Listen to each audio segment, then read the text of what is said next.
주 하나님 지으신 모든 세계 내 마음 속에 그리어볼 때 하늘의 별 울려 퍼지는 뇌성 주님의 권능 우주에 찬네 주님의 높고 위대하심을 내 영혼이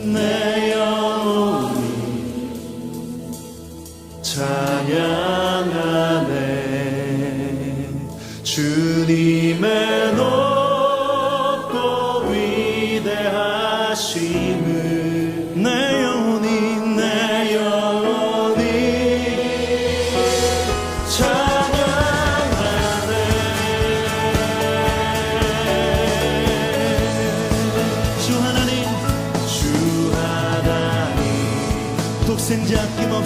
독생자 아낌없이 우리를 위해 보내주셨네 십자가에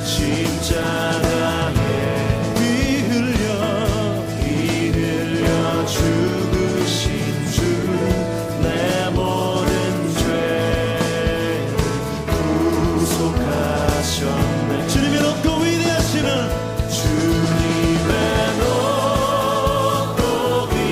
위대하심을 내 영혼이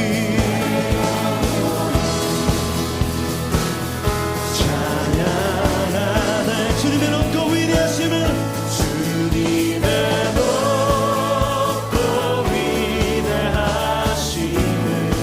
내 영혼이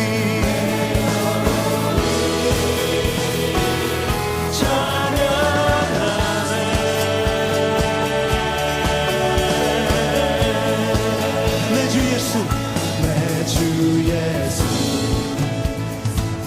세상에 다시 저 천국으로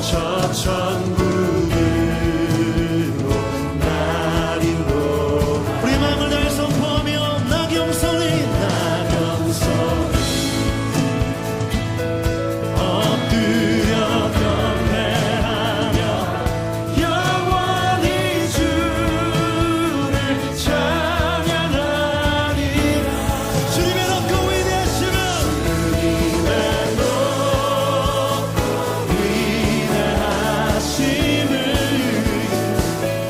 내 영혼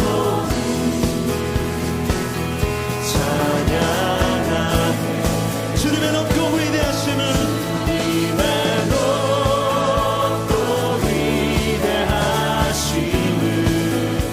영혼이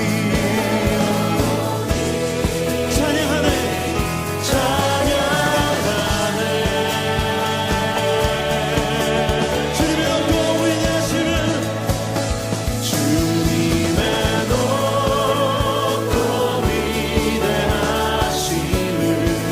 내 영혼이 찬양하네 주님의 높고 위대하심을 내 영혼이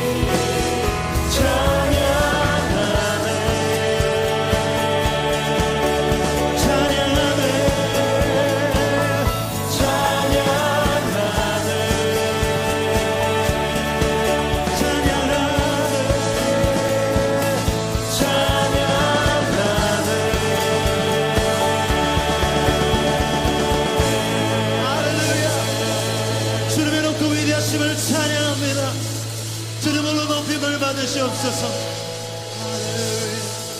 할렐루야 주님의 높고 위대하심을 내 영혼이 찬양 내 영혼이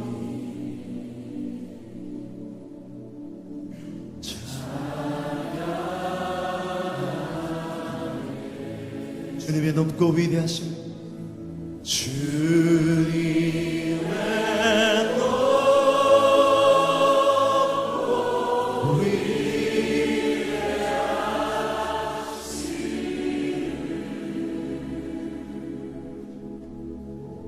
내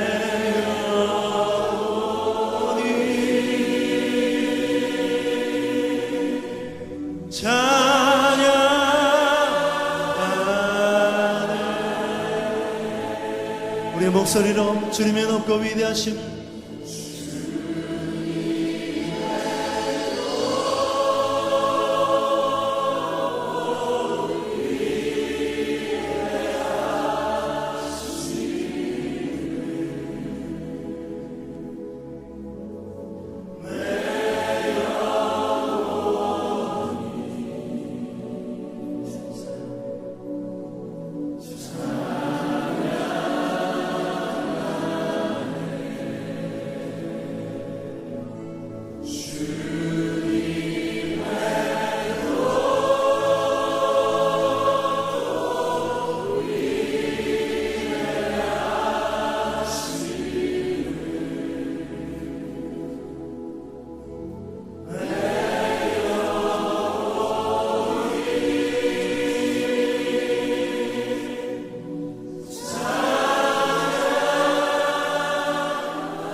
다 함께 사도신경 신앙 고백하심으로 성령 강림 후 제3주 6월 21일 소명교회 주일 예배를 드리겠습니다.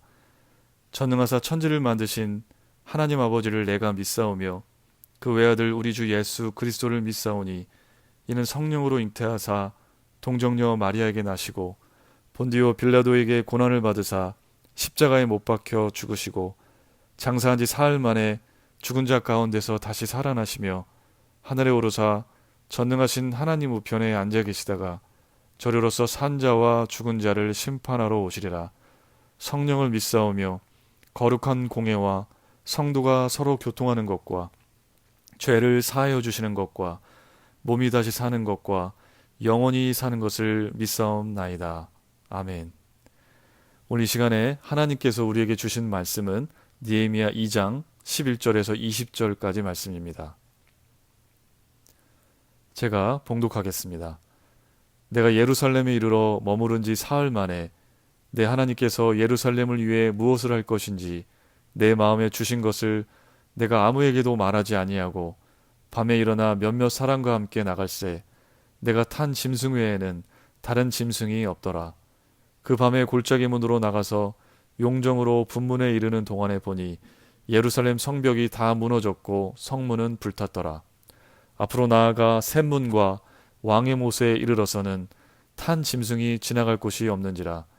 그 밤에 시내를 따라 올라가서 성벽을 살펴본 후에 돌아서 골짜기 문으로 들어와 돌아왔으나 방백들은 내가 어디 갔었으며 무엇을 하였는지 알지 못하였고 나도 그 일을 유다 사람들에게나 제사장들에게나 귀족들에게나 방백들에게나 그 외에 일하는 자들에게 알리지 아니하다가 후에 그들에게 이르기를 우리가 당한 공경은 너희도 보고 있는 바라.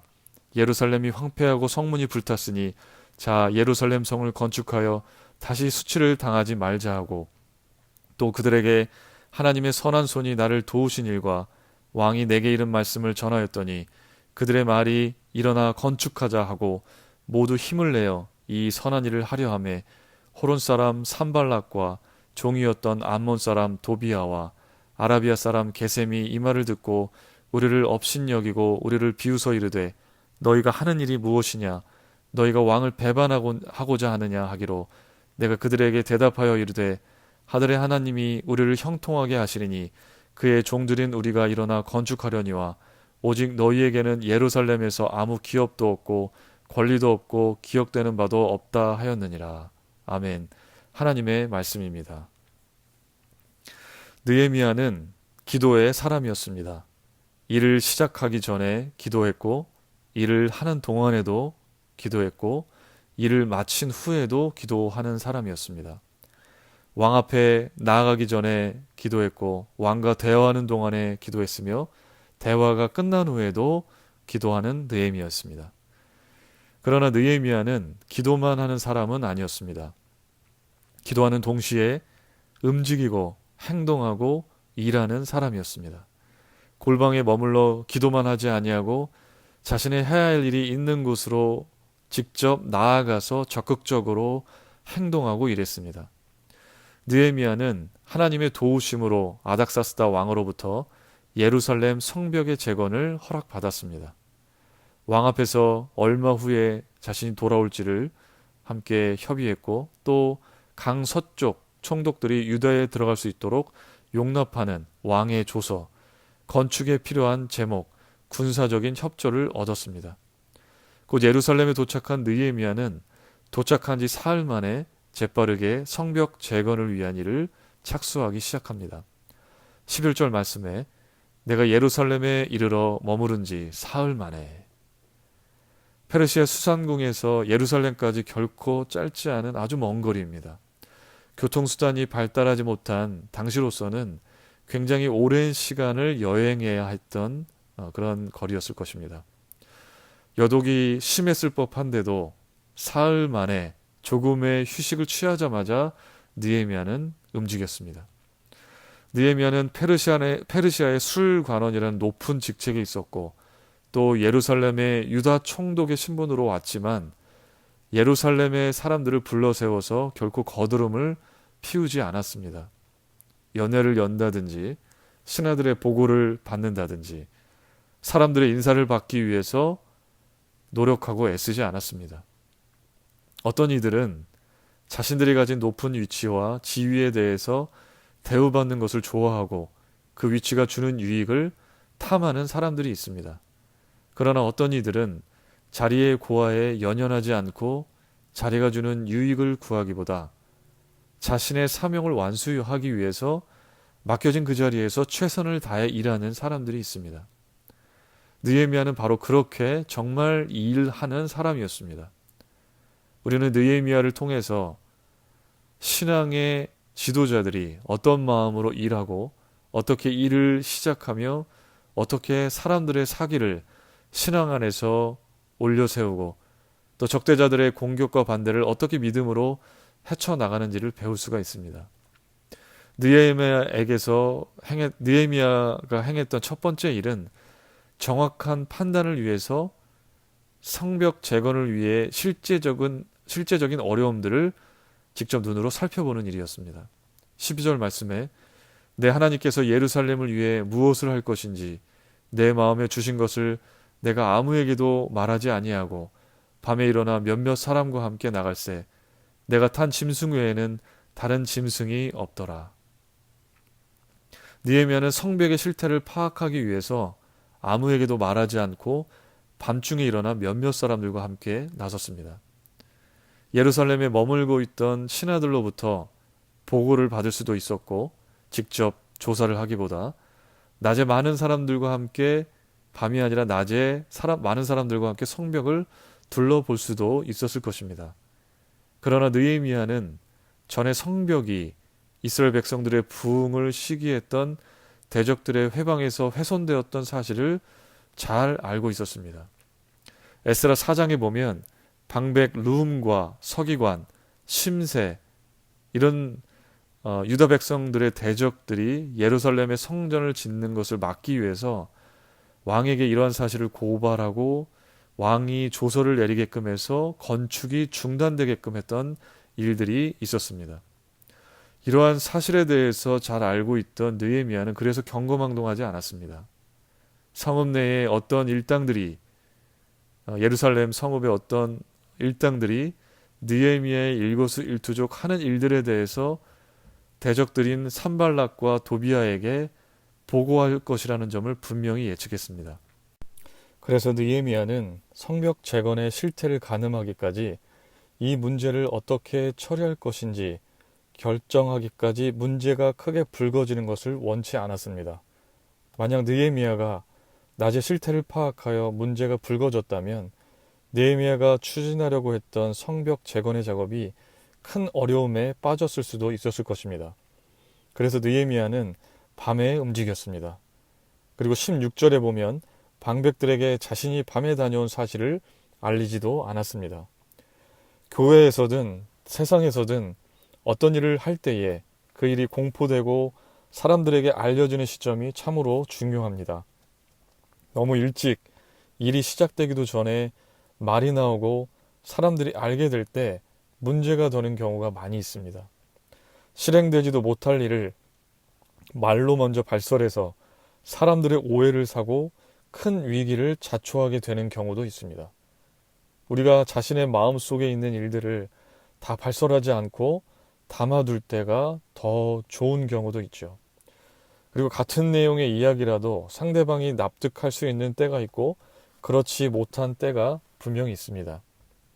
진실함, 솔직함은 좋은 것이지만 때로는 신중함이 더 필요할 때가 있습니다. 분란이 많은 교회를 보면 신중하지 못한 소문과 말이 무성해서 그로 인해서 서로에 대해서 오해를 하고 큰 어려움을 당하는 경우를 우리 많이 보았습니다. 우리는 그래서 성급한 행동에 말의 발설을 자제하고 때로는 함구하고 신중하게 대처할 필요가 있는 것이죠. 찰스 스펄전은 자신의 목회의 오랜 경험을 통해서 이런 말을 했습니다. 목회를 할 때 목회자는 보지 말아야 할 일, 입 밖에 내지 말아야 할 말들이 많아서 그것들을 모두 넣어두려면 믿없는 큰 호주머니가 필요하다. 비단 목회자뿐만이 아닐 것입니다.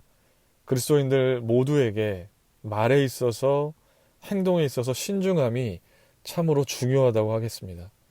느헤미야는 말에 있어서 행동에 있어서 신중했고 앞뒤를 잘 가렸고 일의 순서를 잘 알았습니다.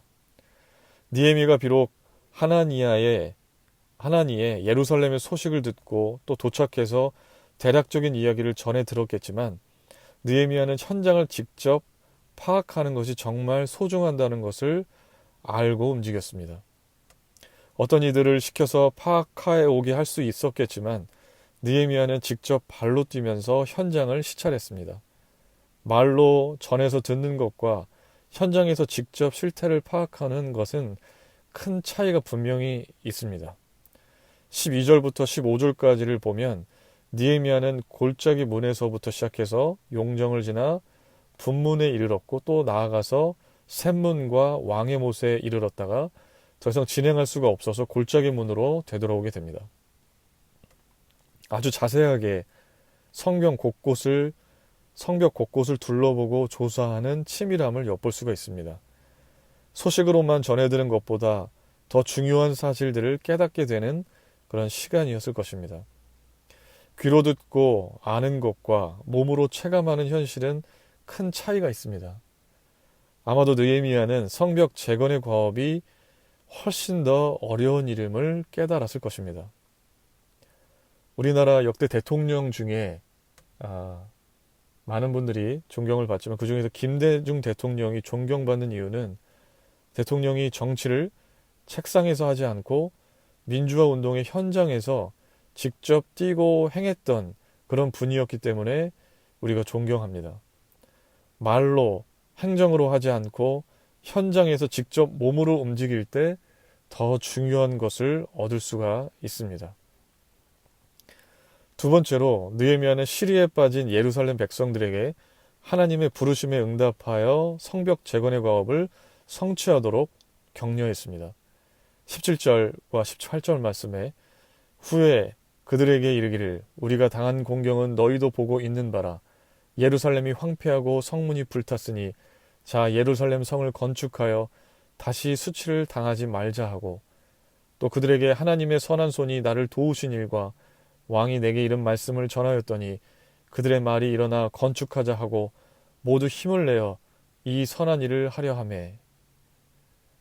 느헤미야가 당면한 어려움은 성벽의 심각한 훼손 상태이기도 했겠지만 더 어려웠던 점은 대적자들로 인해서 무너져 버린 백성들의 심적, 영적 상태였을 것입니다.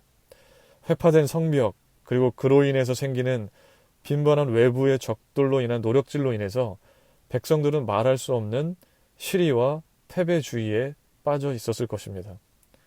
정말 극복하기 어려운 문제는 문제 그 자체보다 그 문제를 바라보는 사람들의 할 수 있다고 하는 희망이 전혀 없는 것, 희망의 부재, 전혀 극복의 가능성을 기대하지 않는 절망적인 마음의 상태가 더 큰 문제라고 할 수 있습니다. 그러나 그 문제가 아무리 커도 주님 주신 믿음 안에서 가능하다고 하는 희망이 있을 때 그것은 비록 시간이 오래 걸릴 수 있을지 모르겠지만 분명히 해결될 수 있습니다.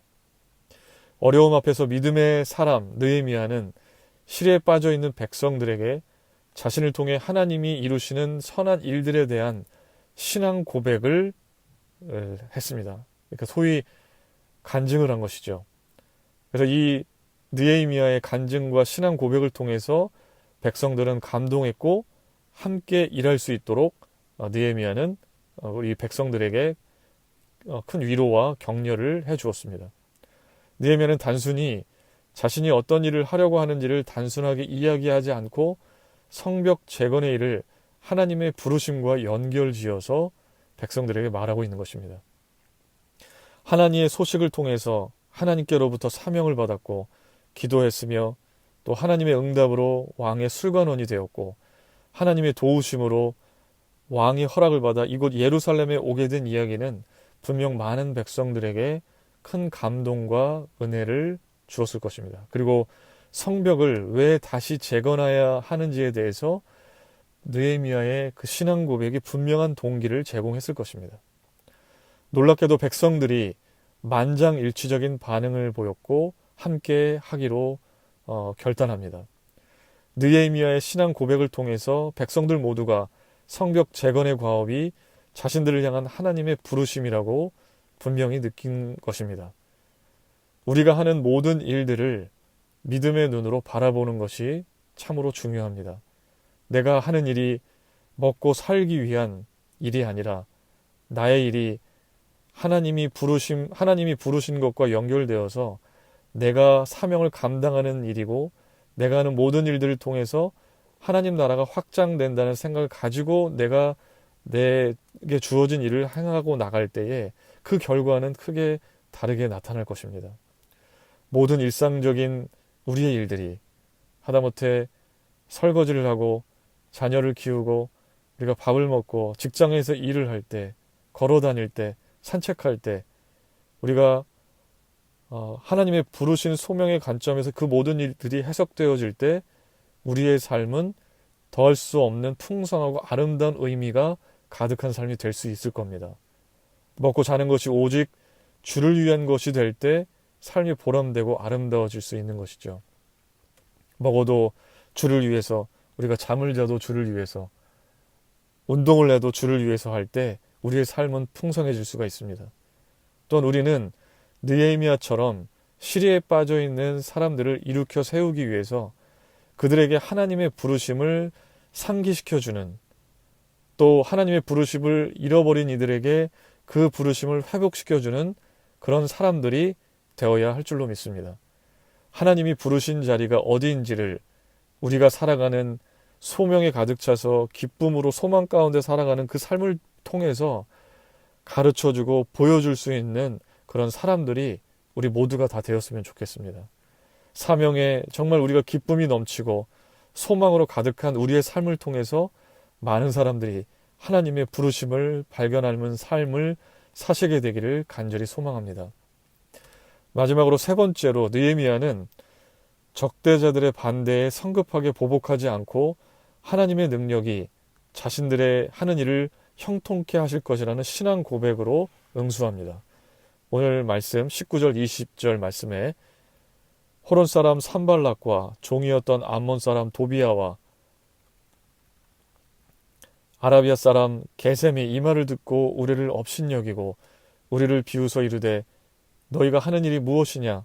너희가 왕을 배반하고자 하느냐 하기로 내가 그들에게 대답하여 이르되 하늘의 하나님이 우리를 형통하게 하시리니 그의 종들인 우리가 일어나 건축하려니와 오직 너희에게는 예루살렘에서 아무 기업도 없고 권리도 없고 기억되는 바도 없다 하였느니라. 10절에서 등장했던 호론 사람 산발락과 또 암몬 사람 도비아에 더해서 오늘 보면 19절에서 아라비아 사람 게셈이 추가로 더 등장합니다. 점점 더 많은 적대자들이 연대해서 하나님이 맡기신 사명, 성벽 재건에 제동을 걸고 있는 것을 볼 수 있습니다. 이들은 느헤미야와 백성들이 하는 일들을 왕을 배반하고자 하는 일로 비방하고 있습니다. 느헤미야와 백성들이 의도했던 선한 의도, 하나님이 맡기시고 부르신 사명으로 감당하고자 하는 일들을 폄하하고 왜곡시키고 있는 것입니다. 그래서 결국에 하나님의 일을 멈추게 하고자 했던 것이죠. 느헤미야는 산발랏, 도비야, 게셈의 적대적 태도에 그들과 똑같은 방식으로 반박하지 않았고 자신이 가지고 있는 권위에도 호소하지 않았습니다. 인간적이고 정치적인 힘이 아니라 이런 힘을 능가하고 지배하시는 하나님의 권위에 의지하고 그것에 호소했습니다. 성벽 재건은 우리의 어떤 목적을 위해서 하는 일이 아니라 하나님이 우리들을 부르신 사명이고 하나님의 일에 의해서 행해지는 분명한 하나님의 일이라는 것을 선포하고 있는 것입니다. 느헤미야는 대적들의 반대에 대해서 자신과 이스라엘 백성들이 이 일을 하도록 소명을 받았다고 적극적으로 주장했습니다. 똑같이 보복하지 않고 이 일을 시작하신 하나님께 결과를 맡기는 그런 믿음입니다. 하나님의 일에 부르심받고 행할 때에 수많은 반대와 핍박이 분명히 있습니다. 세상의 악한 세력은 우리들이 순순히 주님의 일을 하도록 내버려 두지 않습니다. 이런 우리가 세상의 악한 세력에 반대에 부딪힐 때 우리는 이럴 때일수록 똑같이 그렇게 보복하지 않고 모든 결과는 하나님께 맡기고 오직 그 부르심만을 생각하면서 앞으로 나아가야 할 줄로 믿습니다. 그래서 사도 바울은 이러한 뜻에서 로마서 12장 9절에서 이렇게 말씀하고 있습니다. 내 사랑하는 자들아 너희가 친히 원수를 갚지 말고 하나님의 진노하심에 맡기라. 기록되었으되 원수 갚는 것이 내게 있으니 내가 갚으리라고 주께서 말씀하시니라. 그러니까 친히 대적들의 원수들의 악한 일을 보복하지 말고 하나님께 모든 결과를 맡기라는 것입니다. 느헤미야가 대적들의 반대에도 확신에 차서 말할 수 있었던 것은 성벽 재건의 사업이 하나님의 일이라는 강한 확신이 있었고 또 인간의 어떠한 회방도 하나님이 하시고자 하는 일을 중단시킬 수 없다는 믿음, 그리고 그것에 더해서 하나님은 당신의 백성을 궁극적으로 보호하고 형통케 하실 것이라는 믿음 때문에 느헤미야가 반대에도 그렇게 확신에 차서 모든 일들을 해나갈 수 있었습니다. 우리들에게 이런 느헤미야와 같은 강한 믿음과 확신이 있기를 바랍니다. 소명교회 성도 여러분, 느헤미야는 우리들에게 건강한 신앙의 리더십이 무엇인지 분명하게 보여줍니다. 우리들에게, 여러분에게 귀한 사명이 주어졌습니까? 이 일을 하기 위해서 사람들의 협력이 무엇보다 필요합니까?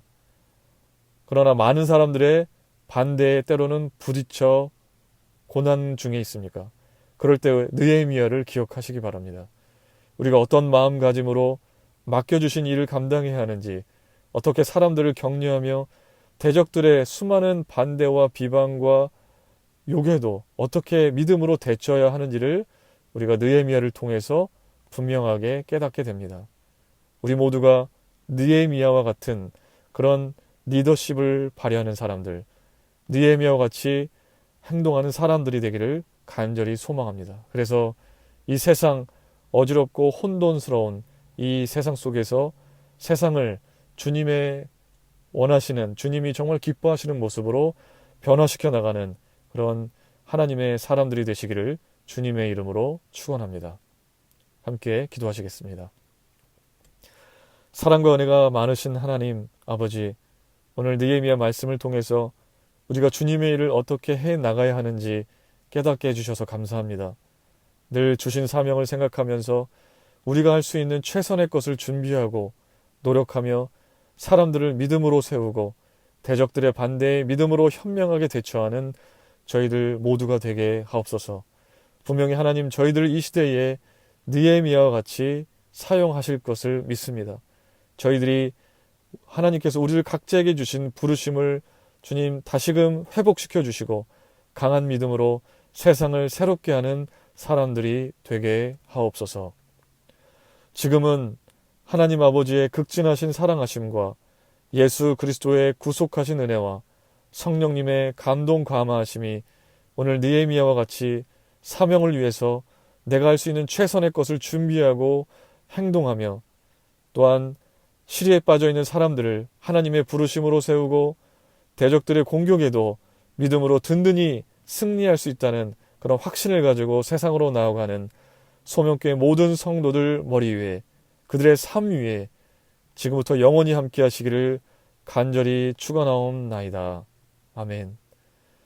예, 여러분 한 주간도 정말 주님이 주시는 그 기쁨과 은혜 또 주님 주시는 그 부르심 생각하시면서 정말 행복한 한 주를 그렇게 보내시게 되기를 간절히 소망하고 기도하겠습니다. 한 주간 여러분 승리하세요.